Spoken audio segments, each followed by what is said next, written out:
Hey friends, welcome back to the Puddcast with me, Jonathan Puddle. Thank you for tuning in today. This is episode number 38, and it's a little spicy.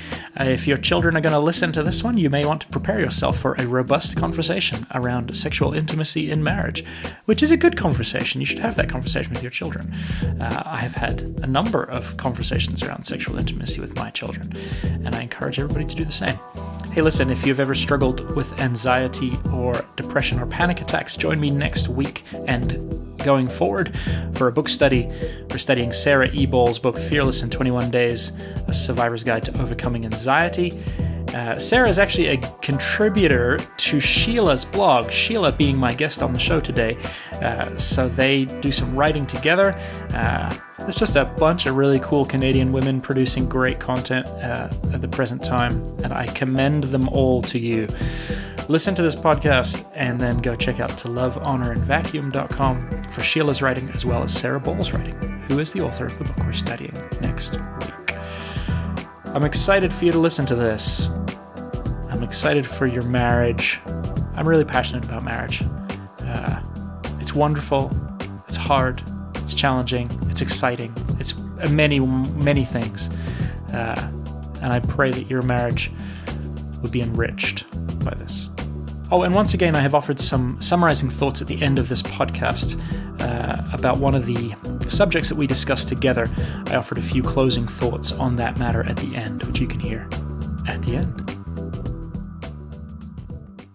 All right, everybody, welcome back to the Puddcast. Today I have another Canadian. I'm always super pumped to have someone semi-local on the show.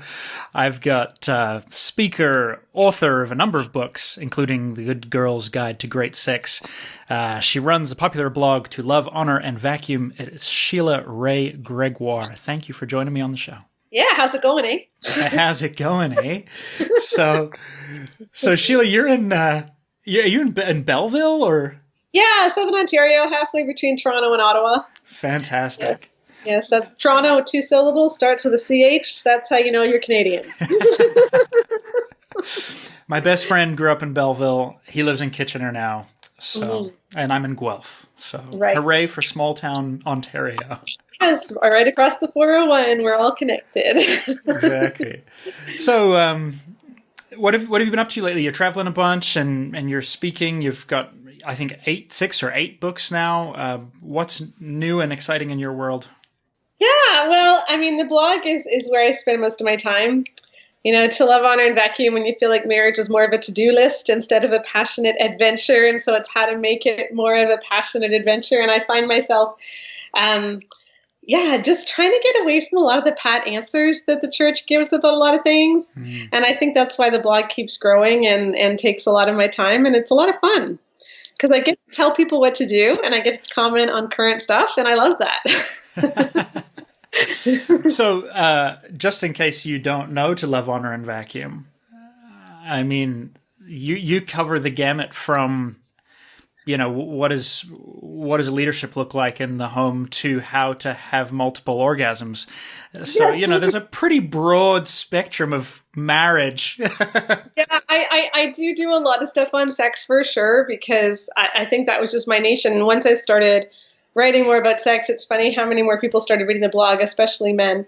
But I don't only do that. I do cover a lot of other marriage things too. And I get into some pretty controversial topics with regards to how the church tends to look at marriage, because I think it's really counterproductive, a lot of the prevailing views that are out there. Yeah, absolutely. I had Joshua Harris on the show, which was really fun discussion. Yes. He had just put out this documentary. He had just issued this statement retracting his books. Way to go. By the way, I respect him so much for doing that. Totally respect him for that. Yeah. I was really impacted, actually, in that discussion. He was so humble, I thought, and so... I mean, he said, look, I'm not willing to pontificate on matters for the church anymore. I just kind of I felt like it was a public issue, and so I needed to put this thing out there publicly in response, and now I just kind of want to disappear. Right. But one of the things that we came upon in that conversation was that with the purity culture, there was such a focus on wait for the perfect one, wait for the perfect one, wait for the perfect one, don't sleep around, don't give a piece of your heart away to everybody, that nobody was actually equipped how to be married to an imperfect person. Yeah, that's very true. It's like, oh, whoops. Yeah. What are some of the challenges then that you're hearing or that you have a real burden for? Well, there's a whole lot. I mean, to go along with one of the things that Josh Harris was talking about is the way that he talked about courtship, especially in his book Boy Meets Girl, much more than I Kiss Dating Goodbye, for instance, was very regimented. You know, you could never be alone with a person in a house. You could never touch them basically in any way except for perhaps a side hug. Like, it was very, very regimented. And what I fear is that people are getting married after that kind of a relationship and they don't really know each other because they've never done life together. Yeah. There's a point where you can't be chaperoned all the time and you can't, and it's not even practical. I mean, you know, my daughters there were times when they were both living alone when they were in their 20s. Like, how are you supposed to spend time with someone if you can't actually share be in there, you know, that he can't be in the house with you or something. And that total legalism, I think, really messes people up, because if all you ever do is go out for dinner and a movie, you don't really know that person. You have to go grocery shopping. You have to see whether they can clean a toilet. You need to try hanging wallpaper together. Yeah, like, you got to do you just need to do life. Like, and so I think that it was setting people up for knowing the outside of a person and not really knowing their character. Yeah. And that was a big detrimental thing that I talk about a lot on the blog. So one of the things that again came up in that conversation were some of our aspects of this purity culture actually an outward manifestation of some of our inner issues. Like, I think you just summed up quite interestingly, this dating method was great at getting to know the outside of a person, but worthless at the deep inner life. It says to me, maybe, is our entire concept of relationships and church and community and self-sacrificial love, like at a deep level, afraid of getting underneath the surface. Absolutely. I think, see, if you could do things by rules, then you wouldn't need the Holy Spirit. Like, if there really are 10 things you need to do to make your marriage good, sure, and then your marriage is guaranteed, then you don't need the Holy Spirit. If there are 4 rules to dating that makes you marry someone and the marriage will be perfect, you don't need the Holy Spirit. And the thing is that the Holy Spirit, I think, calls each of us to different things, because we all are going to portray a different side of God. I'm not saying there's no absolutes. There certainly are absolutes, but those absolutes, I think, are far fewer than we think.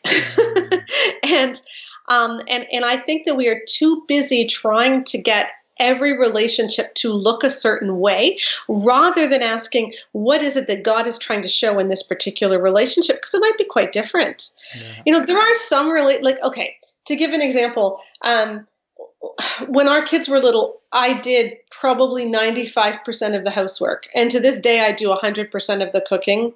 And my husband does the finances, although there were times in our marriage where I did that.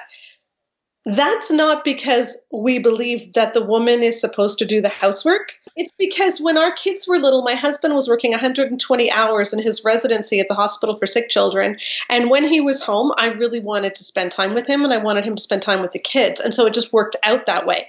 Why do I do all the cooking? Because I love cooking. I find it relaxing. I turn on Netflix. If anybody talks to me during that's my time. If anyone talks to me, then I get mad. Like I don't do it because it's a gendered thing. I do it because I like it.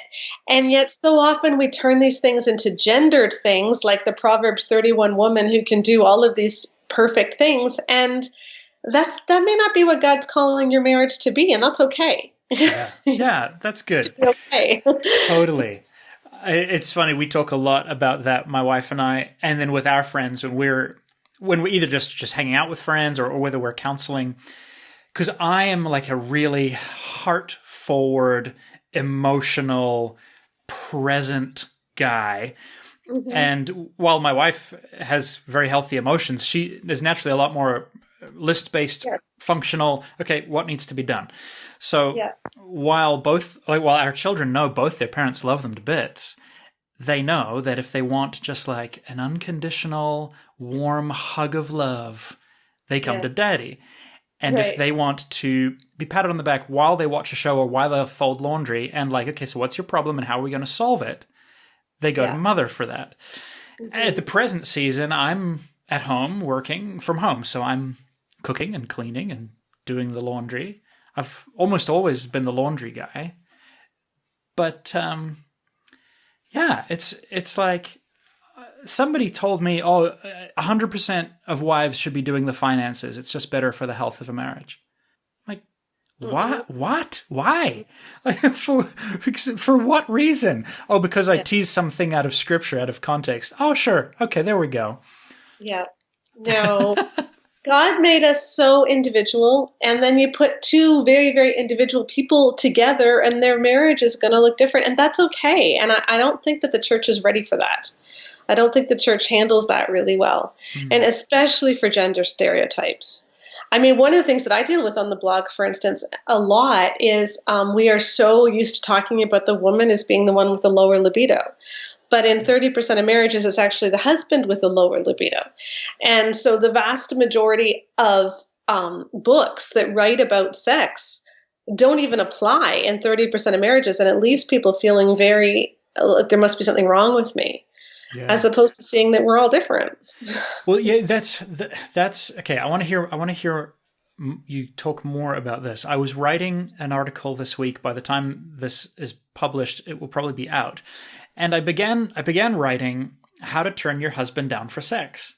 And the more I wrote, the more I was troubled, and the more I was like, I think this is just how to be a good human being. I think this is just how to have connection. I don't think this is about husbands. Maybe I'll still use the title for clickbait, but maybe I shouldn't. Maybe I should stop doing that. Maybe I need to change all my language.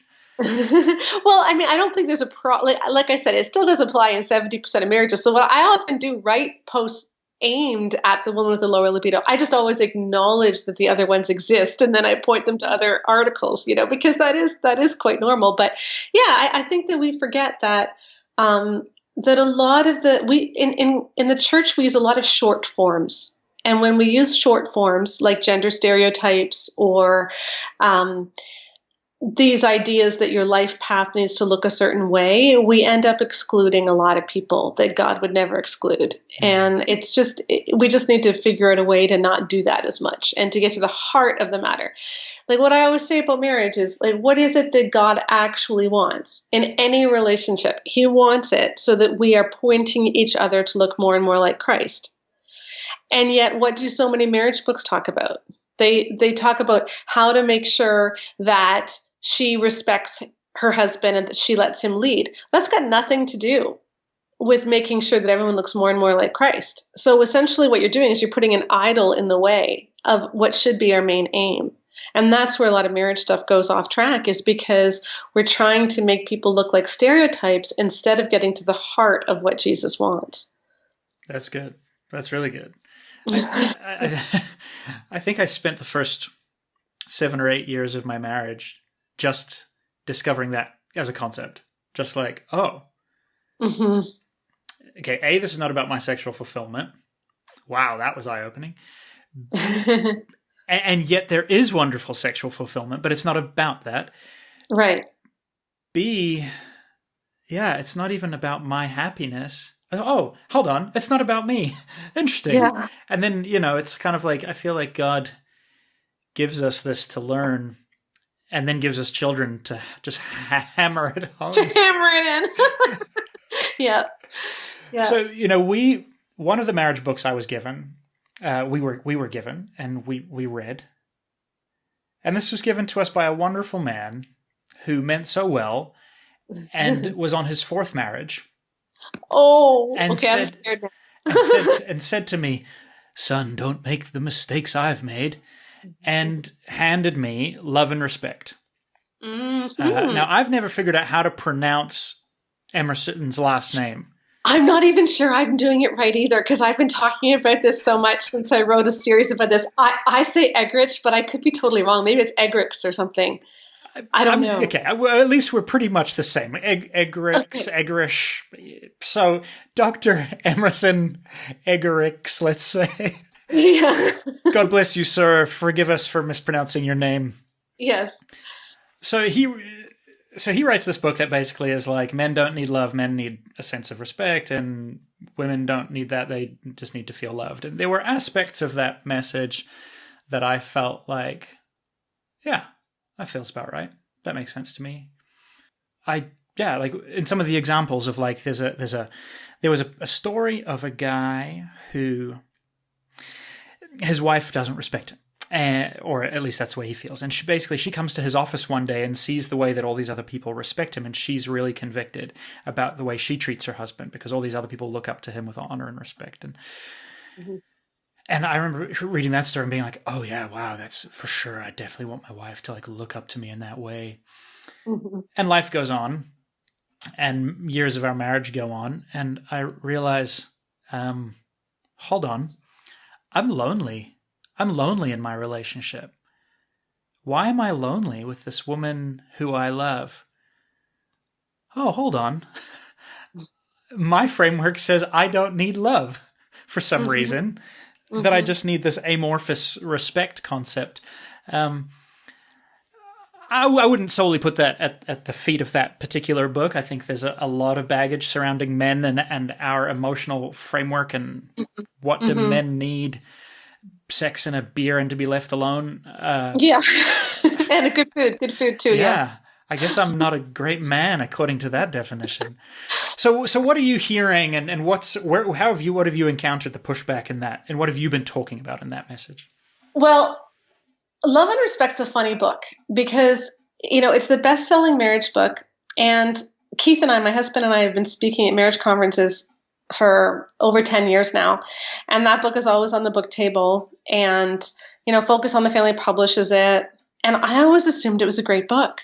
Like I did. I never actually read it because I don't have time to read a whole lot of books. And I try not to read too much marriage stuff because I'm always afraid I'm going to steal other people's ideas. So, I actually don't read a lot of marriage books. So I always assumed it was a really good book. And then it was just a couple of weeks ago, I got into this Twitter conversation with someone about how she needed respect as well. And I thought, well, I'll just take a look at what the book actually says, because I don't actually know. And I read it, and I don't know, it was like something clicked in me. And I really went through, I wouldn't say it's a crisis of faith, but just a real grieving of what is happening in the church after I read that, because I was just devastated. And I don't use that word lightly. I could not believe how terrible that book was.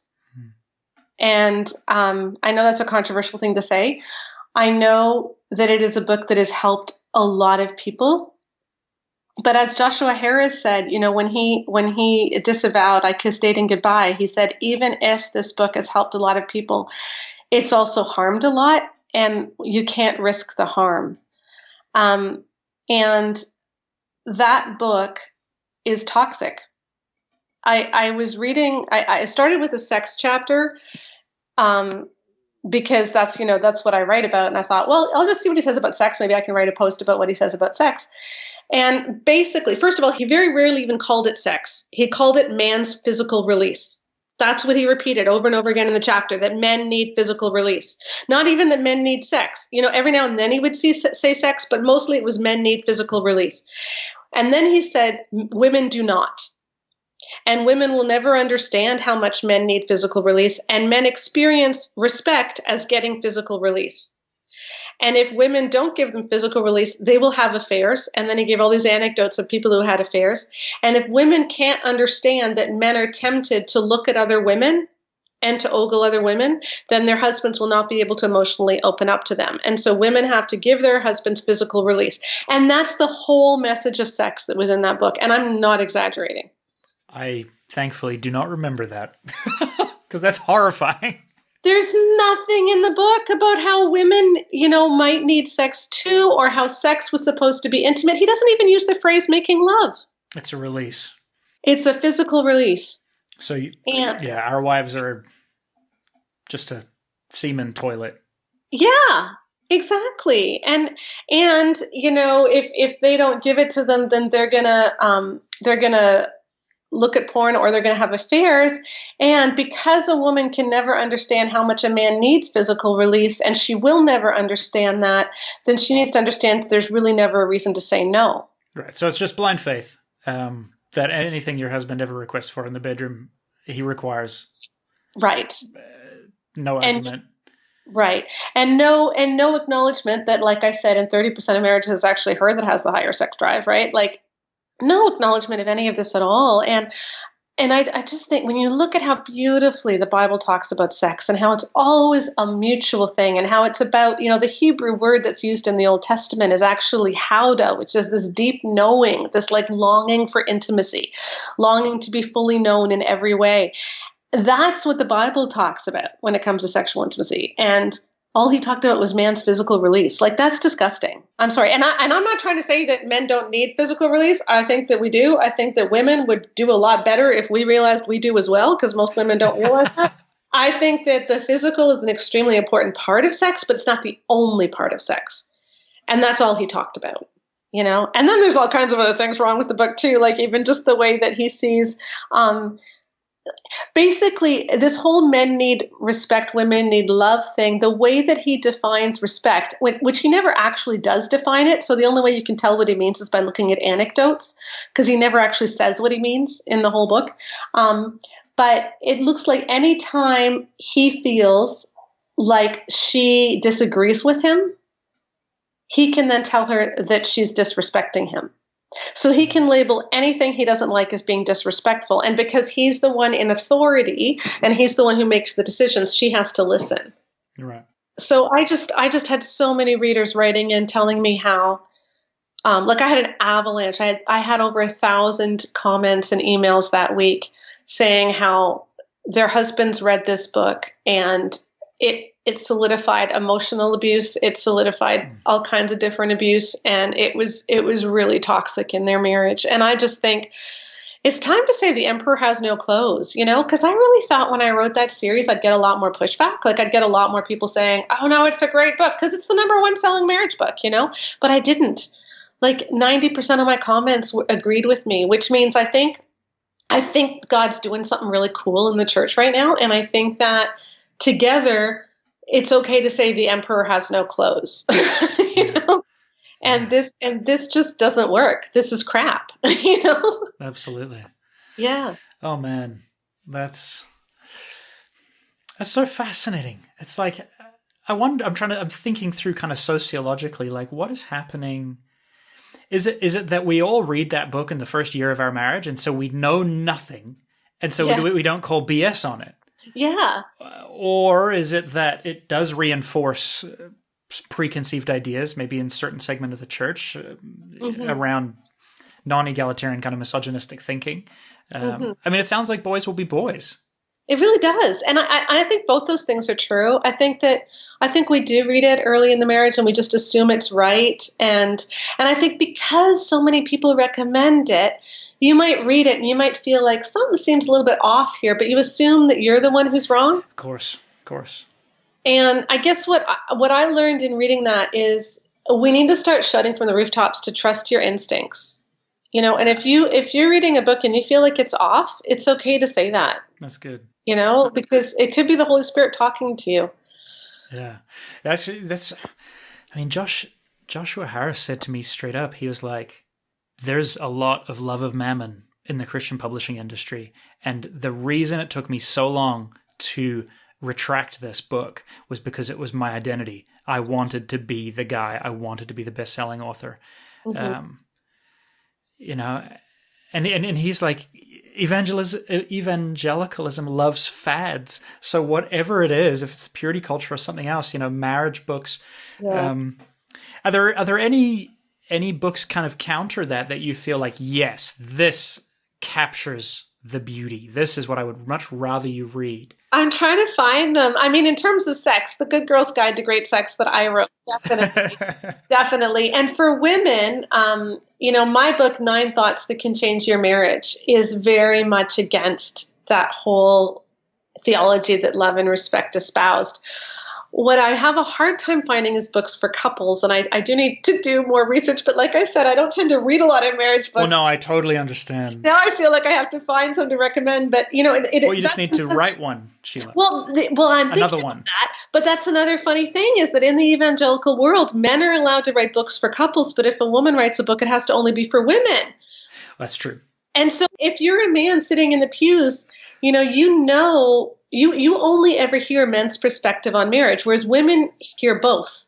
And I think I know that always frustrates me with marriage conferences too, because we've been speaking with Family Life Canada for over 10 years, and Keith and I always speak together because I think when you're at a marriage conference, you need, like, of all places, you need to hear both the man and the woman. But in a lot, especially in the States, you're only allowed to have the man teach. Yeah. And I just think that's ridiculous when it comes to marriage. Absolutely. So I'm talking to Beth Moore pretty soon, and so we should try and convince Beth Moore to write a marriage book. I mean, she can write about her own marriage. She wrote to me because I had been trying to get her attention on Twitter, and I was just sort of saying, listen, I love learning from all you SBC women because I'm not supposed to, and so that's cool. I like to do it anyway in rebellion. And she sort of picked up on it and said, okay, cool, I'll send you one of my Bible studies if you agree to read it. And so she sent me this amazing letter. And she said, Jonathan, my earlier books all say dear sister. Mm-hmm. But as more and more men wrote to me saying that they were reading my books, I started to change my language. Mm-hmm. And she said, I'm also just really sick of writing dear sister. Yeah, and and I've been doing the same thing too on my blog. I've been increasingly talking about your spouse rather than your husband, because it's funny. I released a product last week, 24 sexy dares to do, 8 for him to take the lead on, 8 for her, and 8 for you both as a couple. And as the orders started coming in, it was so funny because probably half the orders were from men. And yet I know that half my readers are not men. Now, it could be that men are just more likely to buy that product. But, Sexy dares sounds good to me. Yeah, it also struck me that there's a lot more men reading my blog than I think, and so I really am starting to talk about spouse, because I think that, I just think there's a hunger for, especially on the part of men, maybe to start to understand their wives, because they honestly haven't been taught really well. I don't think either of us have been taught really well to truly understand the other person's point of view, because we've been taught too much in stereotypes, and that doesn't necessarily work for your individual spouse. So we need to take the broader view of what is it that God's trying to teach me here, and how can I show Jesus in this situation rather than just live up to a stereotype. How would you encourage couples to start that journey if they're like, okay, everything that you're saying sounds like every problem in my marriage. What do I do starting different tomorrow? I always say to couples, when you lose the ability to talk about the little things, you lose the ability to talk about the big things.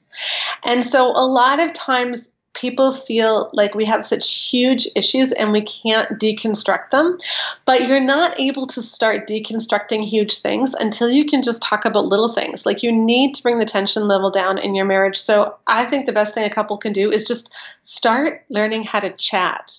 We stop chatting. If you don't chat and laugh together, there's no way you can have difficult conversations, like about who has the higher libido or who's supposed to do the finances. Like, you can't jump into that unless you've laughed at some point today. So I just recommend that people start figuring out a couple of key things. Get a hobby to do together, even if it's just going for a walk after dinner around the block, because when you go for a walk, you end up talking. Mm-hmm. So just do that. It's a simple thing. If you have to take your kids to hockey, we're in Canada, it's the law. Little boys have to play hockey. So maybe little girls too, though. Maybe little girls too. That's right. Personally, I hate ice rinks, but so do I. Yeah, like if your kid is going to hockey practice or skating practice or whatever, take them together and then sit on those cold benches with some hot chocolate and talk. Right? Like, just do stuff together. And then one thing that couples don't do, and I don't get this, is nobody goes to bed at the same time anymore. Yeah. like 25 years ago, everybody went to bed after Johnny Carson's monologue, right? Like you had the Tonight Show and Johnny Carson, and then after that was over, there was nothing else to watch, so people would go to bed. But today, because we have the internet and video games and all this stuff, everyone's on their own screen, and you just kind of go to bed when you're exhausted, and so you don't go to bed together. And that steals a lot from a marriage. And I just don't think that you can work on big marriage issues until you've got some basic things down, chat and go to bed. That's really good. It's really true, right? My husband always says, if you want sex to happen, it's good to be in the same room at the same time. So let's just start from the beginning, like go to bed together. So it's okay. So I like this. We spent the first, I'm trying to think, by and large, the first 8 years, we've been married 13 and a half years. Mm-hmm. By and large, let's say the first half of our marriage, we went to bed at the same time practically every single night. Uh-huh. Could probably count on one hand the number of times that we didn't, assuming that we were in the home, right? Like if someone's traveling or whatever, but it was very, very normal. And so I would absolutely have said at that point, like, oh yeah, if anyone's not doing this, they have huge problems. Then we had children. Mm-hmm. And the realities of juggling a schedule and who's going to be awake all night and maybe we should take turns. Our eldest is 10, our youngest is 6.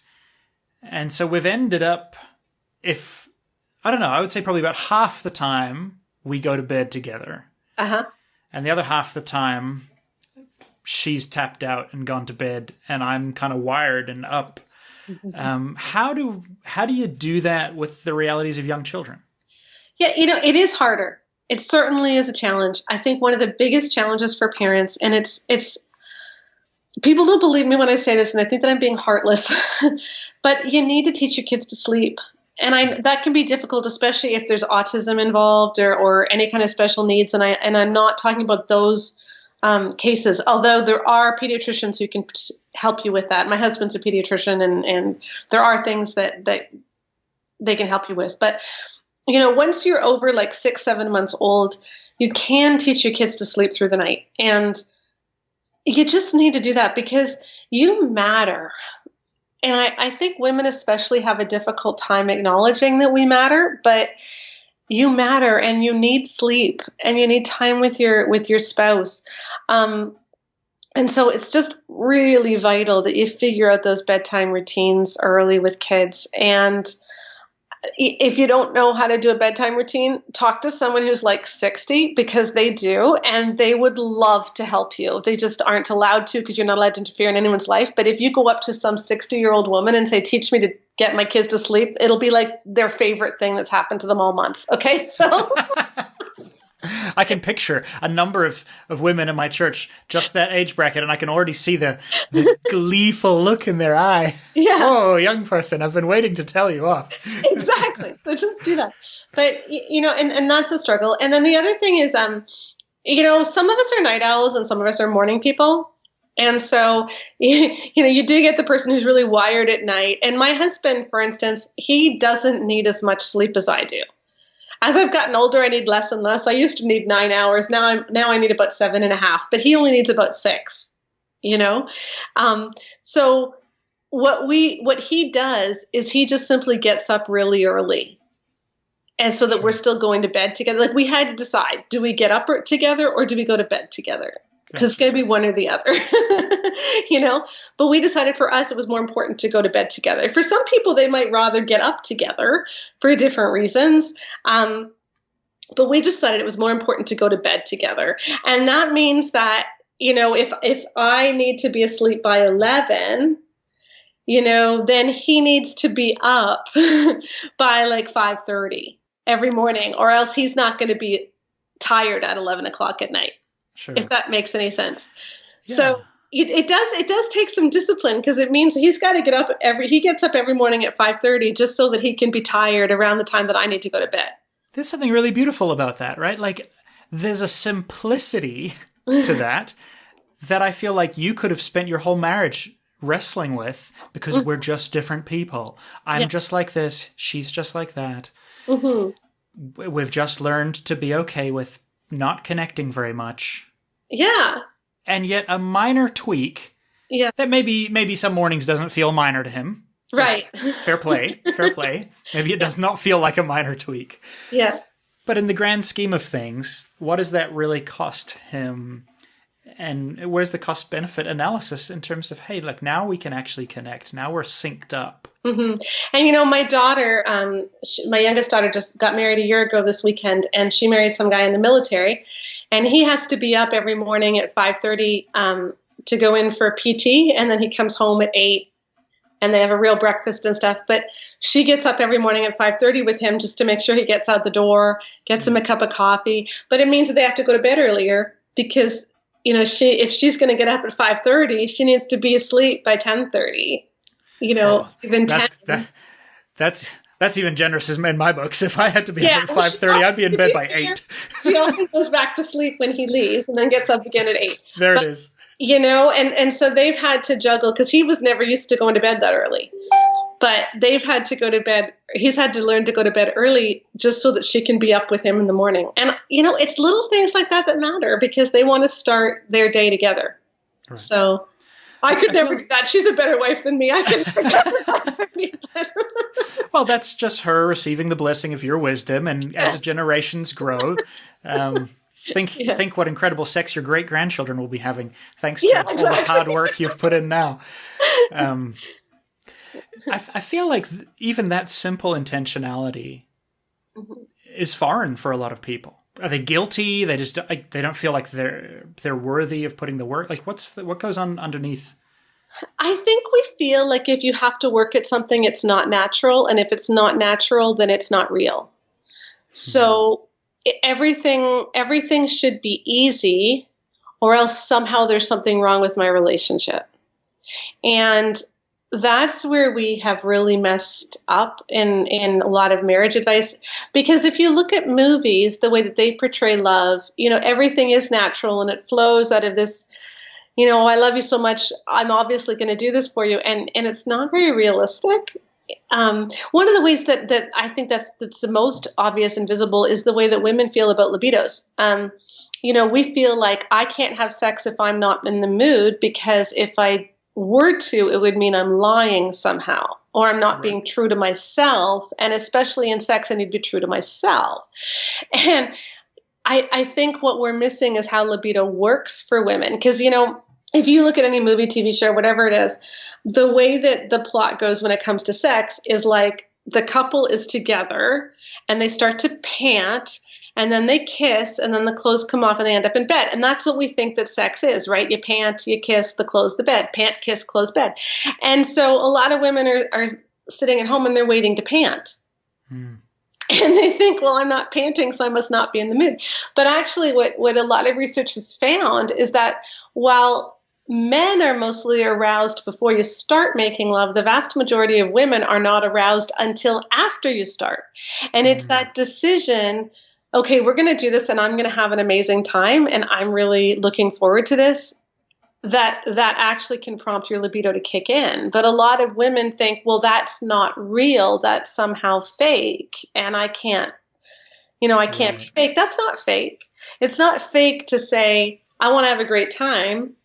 And so we're going to start this. And I'm sure that as we start, I'm going to start feeling good, Sure. Unless it's made worse by men who don't know how to make love for more than 3 minutes. Well, and that's a whole other thing that I've talked about a lot on the blog too, but yes. Yes. Mm-hmm. So a friend of mine recently said something to me that sounds almost identical to what you just summed up, and I'm trying to just kind of put it in her words. She was wrestling with Valentine's Day. I don't think I want to do anything. Definitely I don't want to tell my husband that he has to do anything, but I kind of just want him to figure out that I'm upset that he hasn't planned anything. Mm-hmm. But if I tell him, it's ruined. Right. How do we move through that kind of like, I want them to figure it out naturally. Mm-hmm. Is that just us needing to grow? Is that us actually like, yeah, sometimes we are married to clueless spouses who don't figure things out? Mm-hmm. I think we need to go back to this. Okay, let's say that your husband does not automatically remember to get gifts, or that he buys really, really bad gifts. And so let's say that you start a Pinterest board, for instance, where you save all of the things that you might potentially want as a gift. Or let's say that you start an Amazon wish list, where you put anything you might potentially want as a gift. And then let's say that you put it in his calendar that 5 times a year he has to buy you a gift, right? Birthday, Christmas, Valentine's Day, anniversary, and Mother's Day, all right? And let's say that your husband then does those things.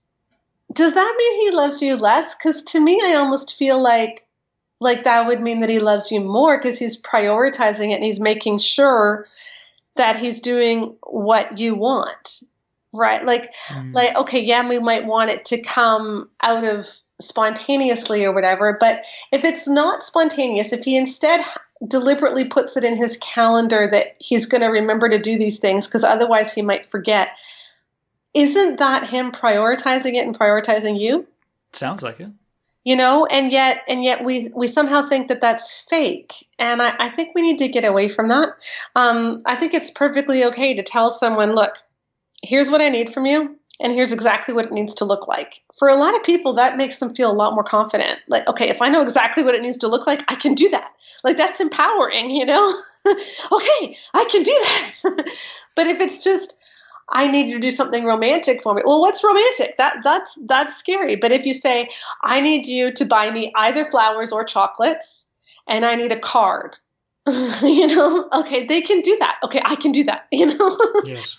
And it doesn't mean that they don't love you if they don't think about it in the same way that you do. And I think that we do need to get over some of that. And it goes both ways too. Like, I think, for guys, I just want her to want me, without me having to always be romantic. Well, if you have to warm her up a little bit, is that necessarily a bad thing? I don't know. Like, as long as she eventually says, as long as she says yes, but she wants to feel pursued a bit, I don't know that that's such a bad thing. So there's those times where I'm like, I feel like I do all the sexual pursuit. I feel like if I didn't initiate, we'd never have sex. Yeah. I think that's probably the cry of plenty of men. Yes. And so I'll vocalize this, and we'll have this discussion. And after sex, when I'm feeling amazing and wonderful, I think back on those words that I said, and I'm like, what immature boy child was speaking to you? Please ignore anything he said, because that was a child. My wife's going to listen to this and go, interesting. So I have permission to ignore you the next time you complain about initiation percentage rates. But I think we know. I think we know in ourselves when we're being petty, when we're being juvenile. Yeah. And it is hard. It is hard to learn those things. And marriage is a real give and take. But one of the things my daughter and I have been talking about is, I think we say too much that marriage is hard. Marriage takes a while to learn, perhaps, but once you get these habits down, marriage can actually be quite easy. I don't find marriage that hard. I did when we first got married, because we had a lot of issues, especially with sex and with immaturity and just being tired all the time with kids. And we had some early tragedies in our marriage. We had a son who passed away, just a lot of things to deal with. But marriage itself is not hard right now. And I think when we always talk about how hard marriage is, we don't give people the idea that actually, if you do it right, and if you really prioritize each other early, it can just become a habit that's wonderful. And that's kind of the thing that undergirds everything else. Absolutely. I think that brings it back to your very first point, that ultimately what we're talking about here is being conformed to the image of Christ, reflecting Jesus. What's hard is being selfish and living selfishly up against a mirror. That's hard. Yes. That's cool. I like that. I'm going to make an effort to choose my language more joyously and intentionally when I describe marriage to people. Because I think maybe it's just a human thing or a Canadian thing to complain and be like, oh yeah, marriage. That's good. Sheila, where can people learn more about you and find your books and so on? Well, to love, honor, and vacuum.com, honor without the U, so I spell it the American way. I know, shock. To love, honor, and vacuum.com. And my books, the two big ones are The Good Girl's Guide to Great Sex and 9 Thoughts That Can Change Your Marriage. And let's get past pat answers and towards more the heart of Jesus for marriage. Would you pray for us, Sheila, as we attempt to pursue the heart of Jesus in our marriages? I sure will. Dear Jesus, thank you so much for marriage. It's such a weird thing because we have two imperfect people and you put us together and it causes us to form this other imperfect being. And yet we know that all of us who are married are within your will and that your will is for our marriages to shine. And so I pray that you will give us a bigger picture of how we can reflect you in each of our individual marriages, that we don't have to live up to stereotypes, and don't let us be burdened by some of these stereotypes that sometimes are put on us by the church. But let us just see where the Spirit is taking us and teach us day by day to listen to your Spirit. And as we were talking about at the end, marriage does reveal our selfishness. And so God, even if it hurts, show us, for everyone listening, just show us one area maybe where we are being selfish right now and where we need to be more giving. And let us be humble enough to hear that.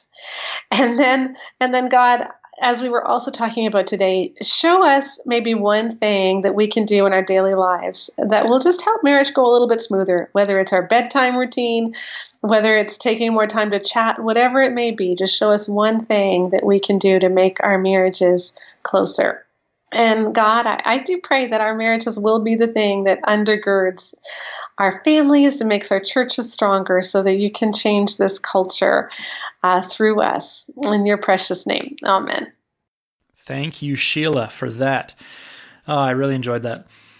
Listen, friends, something that I take very seriously is when one believer makes an accusation against another. It's really easy online to throw disrespect around and to accuse people of espousing different viewpoints and so on and so forth.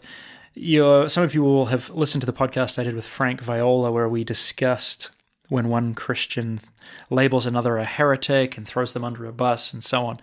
So I'm passionate about that. And once Sheila and I concluded this interview, we discussed off-air a number of things relating to Dr. Eggerichs and whether she had been able to successfully connect with him, and she had not. So I reached out to Dr. Eggerichs as well, and I informed his team that I had had a discussion with Sheila, or with somebody, about this message and concerns that this message had caused real difficulty in people's lives. And if he was willing to dialogue on that. They thanked me for my email, and they sent me a copy of another book Dr. Eggerichs has written called Before You Hit Send, which similarly encourages us to dig deeper and find out what's going on before we publish something online or send that angry email or so on and so forth. So I was hoping that would turn into a real dialogue. Unfortunately, that did not happen. Dr. Eggerichs wrote a couple of blog posts, and he directed me to those. I wasn't actually able to discuss with him the particular issues. So whether or not he was already aware of other people talking about this, I can't say. I said I have issues I'd like to talk about, and he said, great, read this blog. So there we are. The blog in question you can read for yourself at loveandrespect.com/blog. There's a scroll back till March 4th. There's an entry called How Have You and Your Spouse Achieved Win-Win in Your Sexual Intimacy, Part 1. I'd like to say right off the bat that Dr. Eggerichs seems to have softened the language that he's used in the book. I went back and read that sex chapter in the book as well. I found I still have it from, 14 years ago, getting married. And as Sheila said, I was really troubled and disturbed by the way that sexuality was described and the way that needs were described. I do see that those of us who are concerned could be misinterpreting him in some capacity, but definitely it is not a generous mutual discussion on sexuality. Now, what you see in his blog is a more generous mutuality. And so I don't know if that reflects a change in his views or whether his views weren't clearly communicated in the book. From reading through a few other of his blog posts, it sounds like in his marriage conferences and so on, there's much more given on sexuality. That sounds maybe really good. I can't speak to that. I've not seen him in person, and we haven't been able to connect. He didn't take up my offer to have a direct dialogue on this. So I want to just make sure that I present that resource to you, that if you have read Love and Respect and you felt it was helpful and think that this is an unfair painting of it, that's okay. I don't want to portray Dr. Eggerichs in a certain light. I don't know exactly where he sits and whether he's particularly aware of some of the harm that's been caused on this issue. As Matthew encourages us when we have a disagreement with a brother to take them aside privately. I've attempted to do that. I did not have success. And in listening back to the discussion that Sheila and I had right here, I don't think anything unkind or unfair was said about this message. As I said, I take this seriously, and if you listen closely, I've endeavored that my podcast is always an outlet of kindness and warmth and love. As we start to talk about wounding, we have to be able to have robust conversations that involve sometimes people being wrong or people having shared a message that brings heartache. So understand that I think very carefully about what I include in the show, and that I feel that what Sheila shared was important and necessary and accurate and kindly offered. And so that's the spirit of this here. Thanks again for tuning in, and make sure to go check out to lovehonorandvacuum.com. You've been listening to the Puddcast with me, Jonathan Puddle. I've dedicated my life to helping people access the freedom that God designed for them and to love others sacrificially, just like God does. Basically, I think we're meant to live like God himself, and I want to help you get there. This podcast is part of that, and every week I interview people to dig into the rich soul of a Jesus-centered life. Make sure to check out some of the earlier episodes. I've had everyone from Olympic athletes to local friends to famous DJs and major Christian leaders like Brian Zahn, Priscilla Shirer, and Sheila Walsh.